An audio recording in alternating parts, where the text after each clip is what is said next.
Welcome to the Photography Opinion Podcast. We discuss all things photo, video, and camera related. I'm Ben Lucas. And I'm Stuart Marlantis. And this is Photo Op.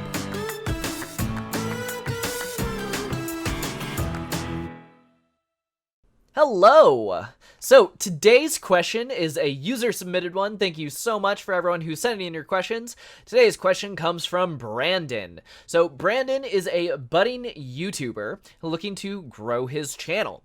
So I am a growing videographer looking to collaborate with other creatives. What is a good approach for networking with online content creators?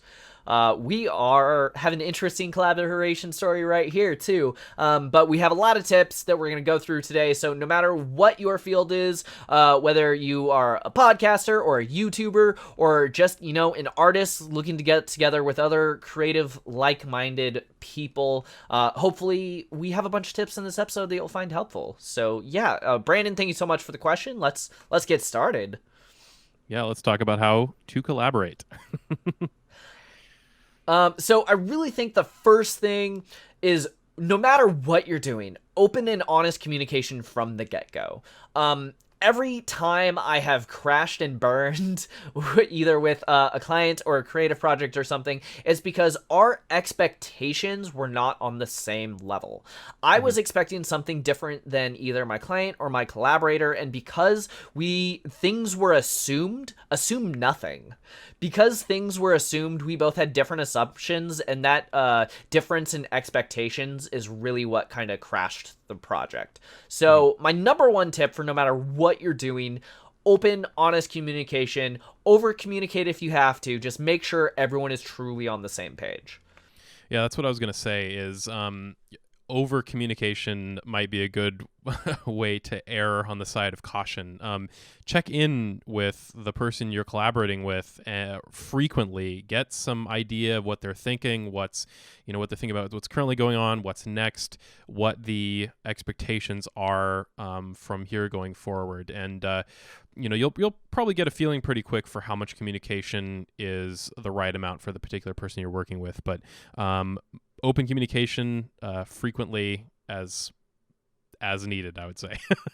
So while I think this is the number one most important golden rule, open communication and frequent communication already assumes that the person is working with you.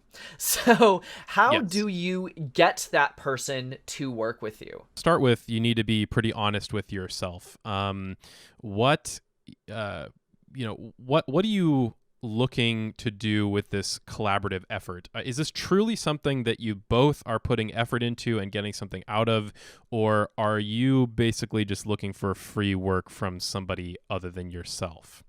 I mean, we're collaborating right now, and I feel like this podcast is the true definition of collaboration, where I'm bringing my ideas to the table, you're bringing your ideas to the table, and this thing could not exist without both of us. Otherwise, it'd just be me talking into a microphone at myself, and I would sound like a crazy person, and no one would want to listen to it.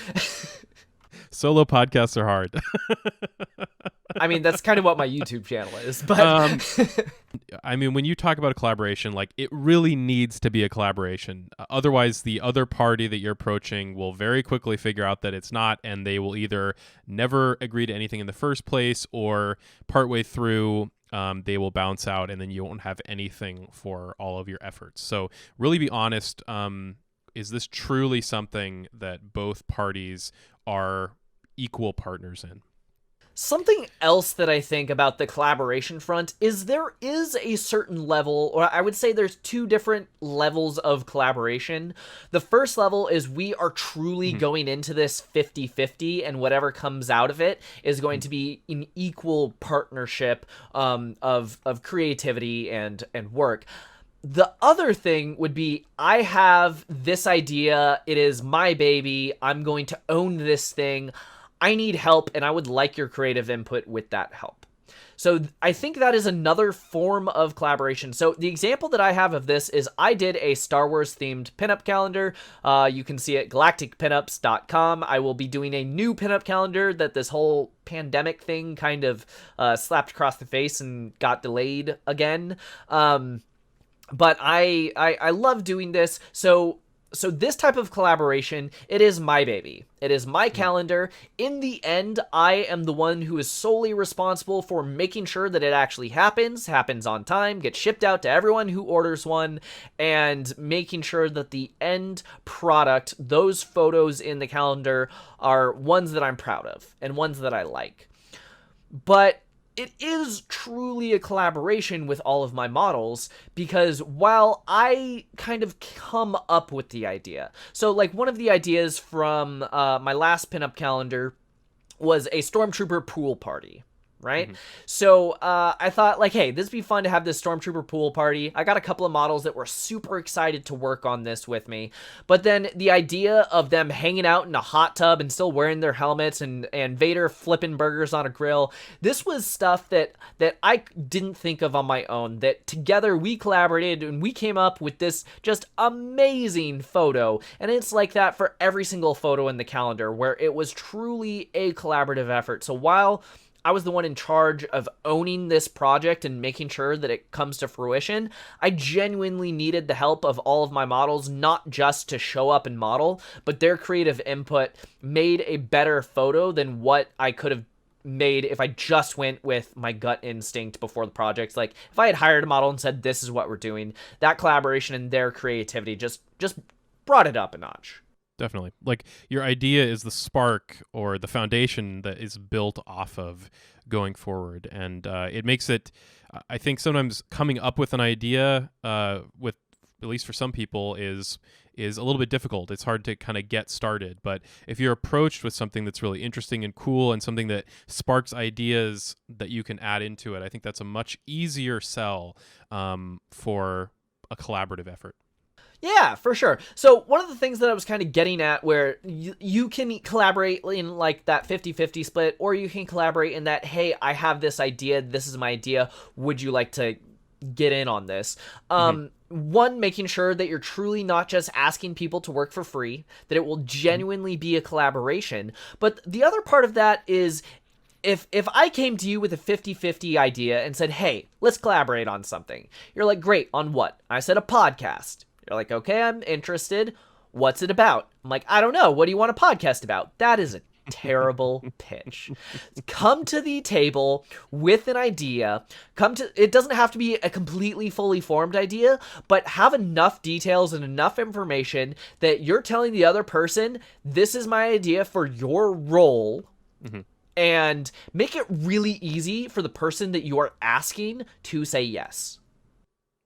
Exactly. I mean, and sometimes that might change. Like, you might be surprised that you might come with an idea for something, well, especially like a podcast, and you might say, hey, I have this idea for a podcast. We're going to do XYZ thing.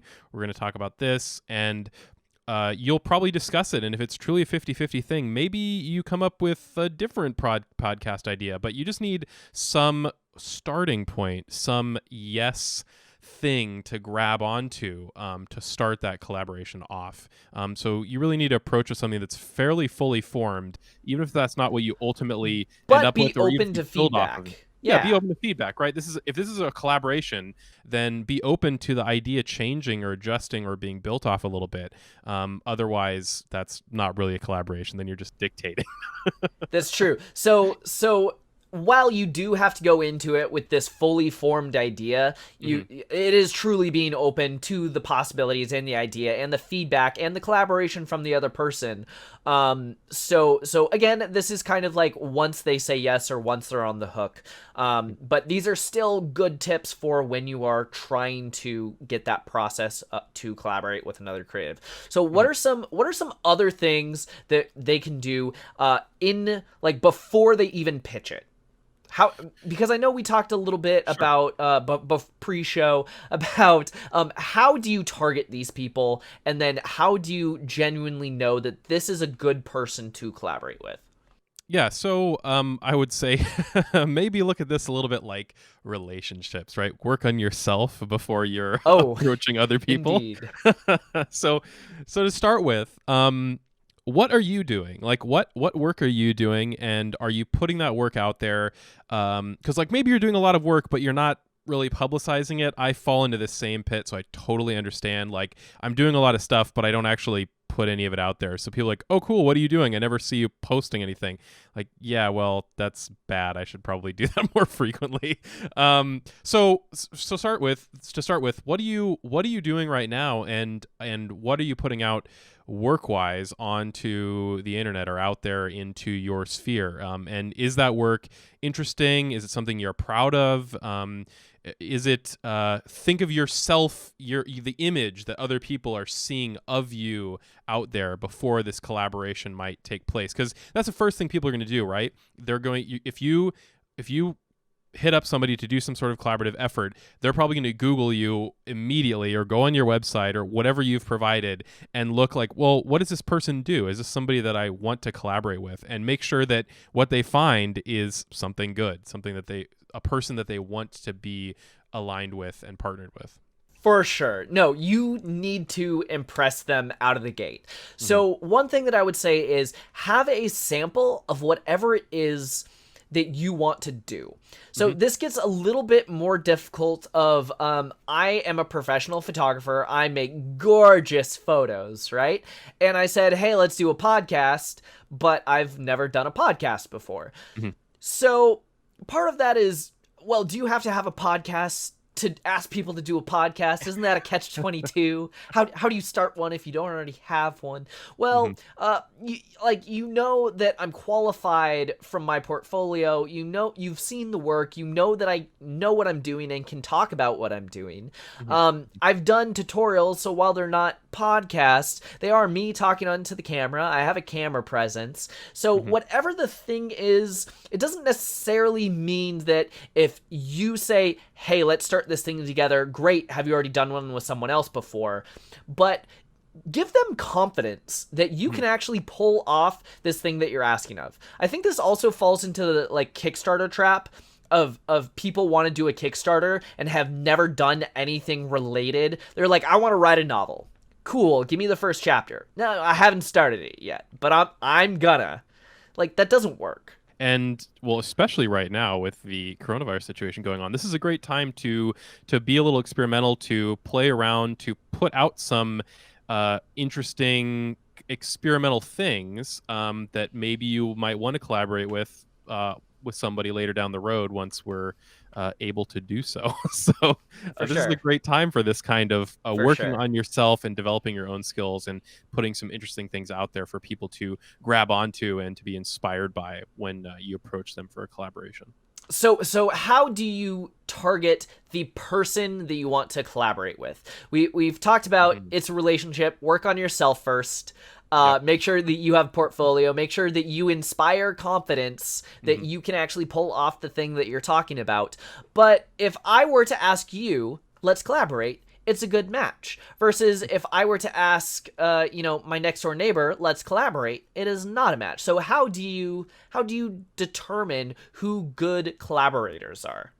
So I would start with your skill set. In this case, you're a videographer. So who out there does videography work like you? Do you, or if they do something different, does that complement your skill set with whatever task you're trying to accomplish, with whatever project you're trying to build? Do you complement each other in a way that is useful for that project? I mean, just look at this podcast, right? You have all of the video and audio technical expertise. I mean, you've taught me everything I know about audio. You worked in radio. You have a fantastic announcer voice. You know how to pronounce words like fantastic. I try. And I have more of the like tutorial camera, like technical lighting expertise. So we really do complement each other, where you are a fantastic sounding board for, hey, I want to talk about this topic that I have a ton of knowledge in. And you're like, well, I don't know a lot about that topic, but I can bring a different perspective to it. And there's some topics that I'm sure we'll get to where I don't know as much. And you're like, all right, I'm really excited to talk about this. Because there's a lot of things that are important to whether you're in photo or video that are important to know, and you might not know all of this. So finding someone that either has the same thing as you in a different skill set or a different field as you with with the same goal in mind. So I was on a podcast with a friend of mine who's a videographer, and we just talked about weddings. And the thing is, when people come to me and they say, hey, do you know a videographer? I send them to him, and vice versa when people ask him if he knows a good photographer. We are not in the same field. He does video, I do photo, but we have the same end goal of doing this podcast together to book wedding clients.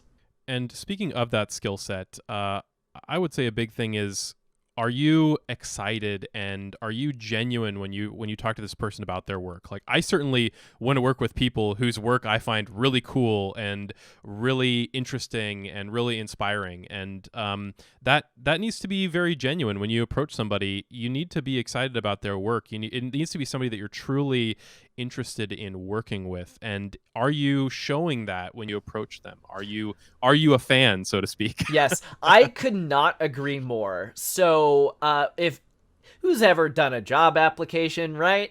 Mm-hmm. we've all been there where like, I'm applying to Macy's and Burger King and The Gap and whatever place will hire because I'm just looking for it. If you approach this like that, where you're just shotgunning out collaborations to see who will collaborate with you, it's just like, what is it about my work that excites you?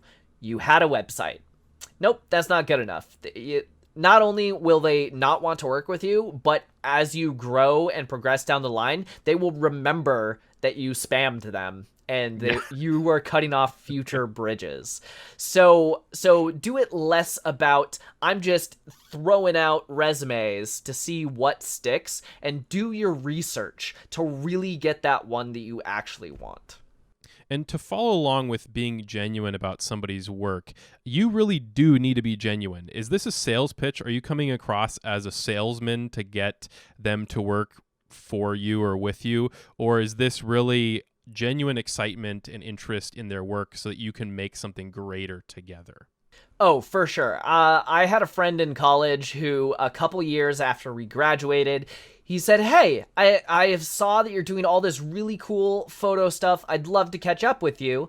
I was like, oh, that's awesome. And then when we got to the table, he's like, hey, I work for this company that makes an app that will be really helpful for you. And he's trying to show me the app. And I'm like, oh, this is a sales pitch.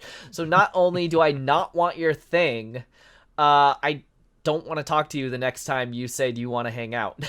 Yeah, that really puts people on guard and sours the relationship for a long time, potentially forever. So this is not you. Although we talk about kind of selling someone on yourself, this is way more about building relationships and showing interest in somebody else than it is selling your idea. There is an element of the sales pitch. Yeah. You need to make yourself and the prospect of the collaboration look attractive, but it needs to be that genuine thing where it's not the snake oil salesman.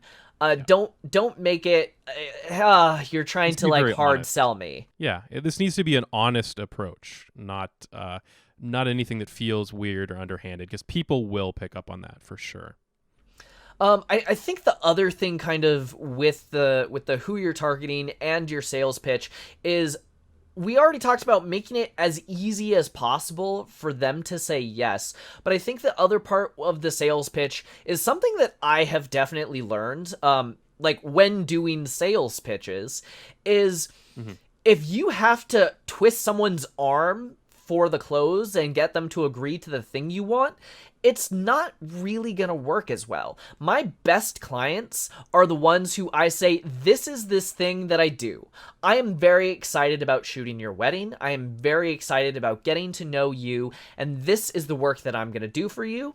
And in return, the answer I get from that is, oh my God, yes. We want you. We like your work. All of this works for us.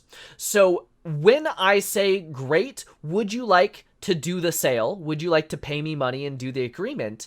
It is so easy for them to say yes because they already love everything about it. So actually asking for the close is the easiest part of that transaction. So the one sales pitch part of it is you need to make yourself so darn likable, and you need to make your idea so attractive to them, and you need to make their role in it so easy for them to jump on that the sales pitch part of it has already been done for you. So yes, it is technically a pitch. You're saying, I have an idea. Would you like to do it? Yes or no? Mm-hmm. But really, by the time you get to the would you like to do it, yes or no, they should already be sold. They might even close it themselves. They might say yes before you really ask that question. I mean, that's the level that you should be at. Yeah, something else that definitely goes into that pitch is you need to tell them what are they getting out of it. Mm-hmm. So with this collaboration of you and me on this podcast, I know all of this is going onto my channel, but we are both benefiting from this collaboration. This is not just a, hey, Stuart, please come onto my channel, do mm-hmm. my stuff. Mm-hmm. Thanks for your time. Bye.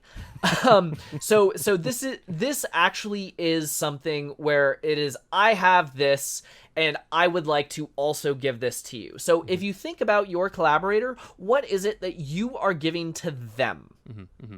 Exactly. What are they getting out of this experience? It should be, it shouldn't really be too much of a question. It should be one, obvious, and two, easy to articulate. You know, what are they getting from this? And you should maybe not lead with that, but that should be early and often in your conversation, what exactly they're getting out of it, how it benefits them. It's a very easy way to get somebody to say yes. A very easy collaboration that I've seen a lot is just guest blog posting, right? Mm-hmm. Where I have this thing, I think your audience is interested about it. Would you like me to make this free piece of content for you? That is a collaboration. You are getting yourself on their platform, so your benefit is you're getting their eyeballs and their audience's eyeballs, but they are getting free content that their audience genuinely enjoys, is targeted specifically for them, and like is useful. So that is kind of the simplest and easiest collaboration, but straight out of the gate is, what are you getting out of this? I would like to make you a free piece of content. That is also a form of collaboration. Exactly.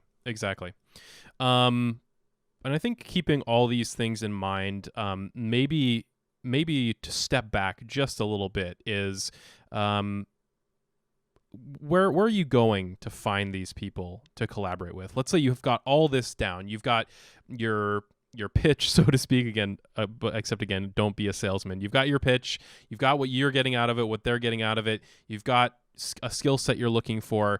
How are you finding people is a big question to ask with these sort of things. Maybe you already have somebody in mind. Maybe you have a project that you know is perfect for that one person that you have in mind, and you're going specifically to them. But if that's a little bit more ambiguous, you're not exactly sure, how are you targeting people that you want to network with and want to collaborate with? If I learned anything in college, it is not about what you can do. It is about who you know. Yep.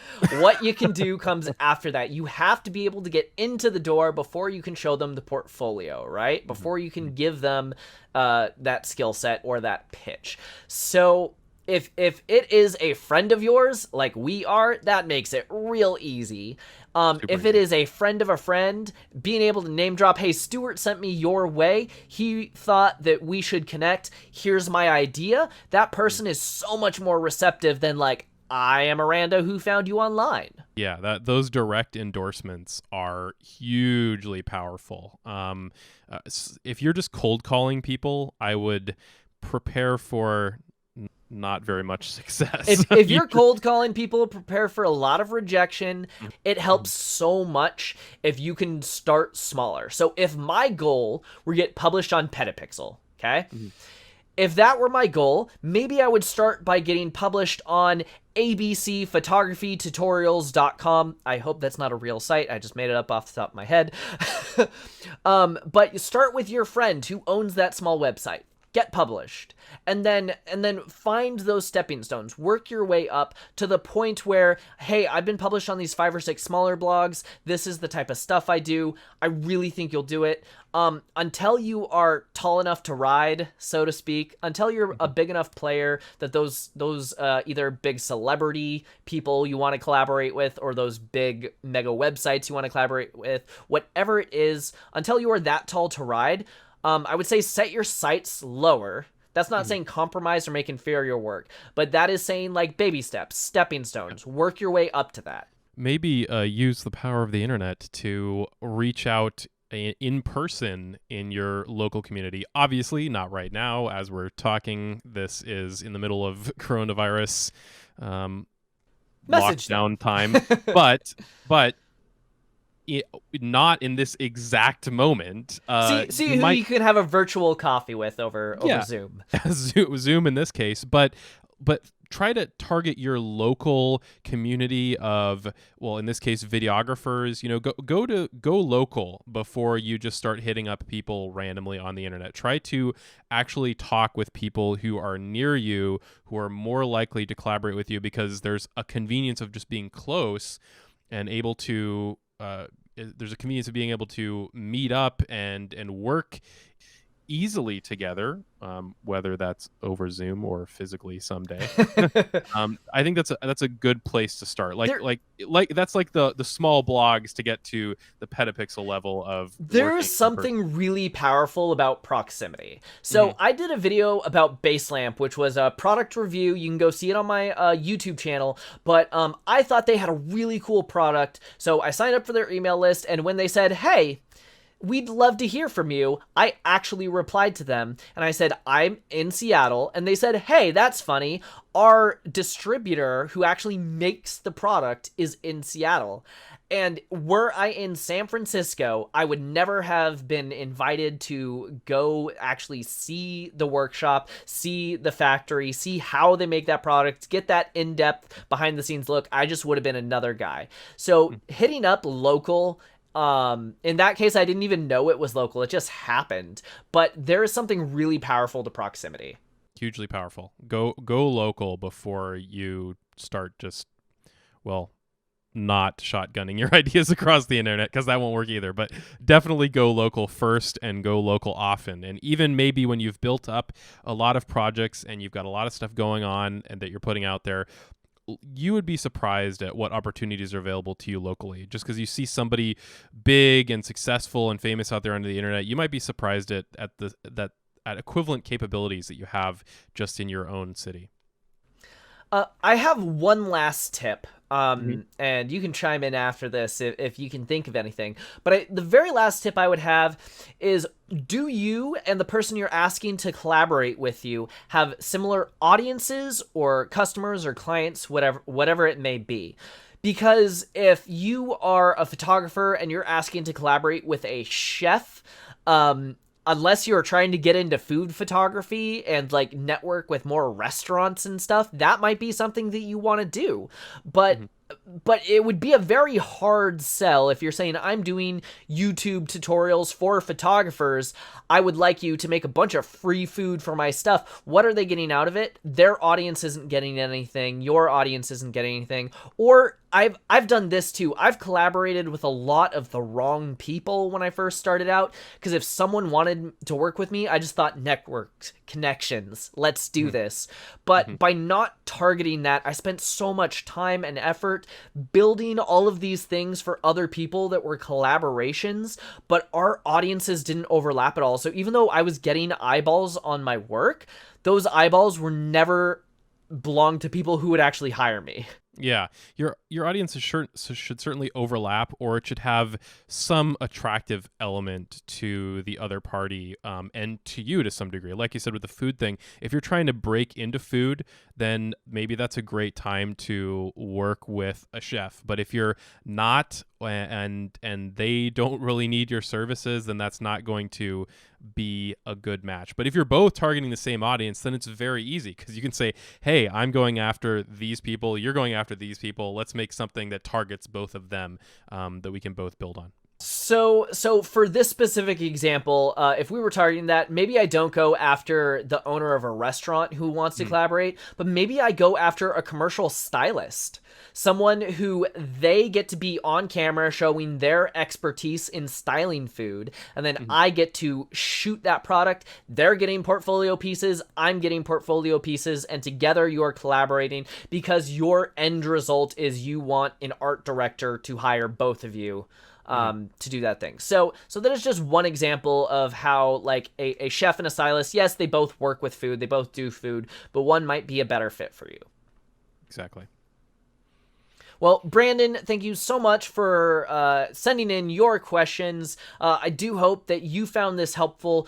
We would love to know what kind of collaborations you guys are looking for. If you're on YouTube, leave a comment with what kind of collaborations. Who are you? Who is it you're looking for? What are those connections you're trying to make? We would love to hear from you. Exactly. We would love to hear your stories, your successes, and hey, maybe even your failures. If it's something interesting that we can keep learn it anonymous. Yeah, we can keep it anonymous. I mean, there's lots of interesting stories that are failures, but they're learning opportunities for both yourself and for other people. So, failures are just learning a way of not doing something, and that has value.